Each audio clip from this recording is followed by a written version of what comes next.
नमस्कार. पूर्वमोसमी पावसाच्या सरींनी हजेरी लावल्याने राज्यात उन्हाचा चटका काहीसा कमी झाला आहे. आज मध्य महाराष्ट्र, मराठवाडा, विदर्भात वादळी वाऱ्यासह पावसाचा अंदाज दिला आहे. तर जळगाव, नाशिक, छत्रपती संभाजीनगर जिल्ह्यात तुरळक ठिकाणी गारपिटीचा इशारा देण्यात आला आहे. कोकणात उष्ण लाटेचा इशारा हवामान विभागाने देण्यात आला आहे.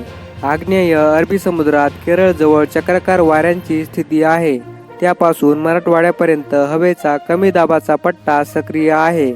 दक्षिण कर्नाटक परिसरावरील चक्राकार वाऱ्यांची स्थिती वरील कमी दाबाच्या पट्ट्यात विरून गेली आहे. आज मध्य महाराष्ट्र, मराठवाडा, विदर्भात वादळी वाऱ्यासह पावसाची शक्यता आहे. तर जळगाव, नाशिक, छत्रपती संभाजीनगर जिल्ह्यात गारपिटीचा इशारा देण्यात आला आहे. कोकणातील ठाणे, मुंबई, रायगड, रत्नागिरी, सिंधुदुर्ग जिल्ह्यांमध्ये उष्ण लाटेचा इशारा देण्यात आला आहे. वादळी पाऊस गारपिटीचा येलो अलर्ट नाशिक, जळगाव, संभाजीनगर जिल्ह्यात देण्यात आला आहे.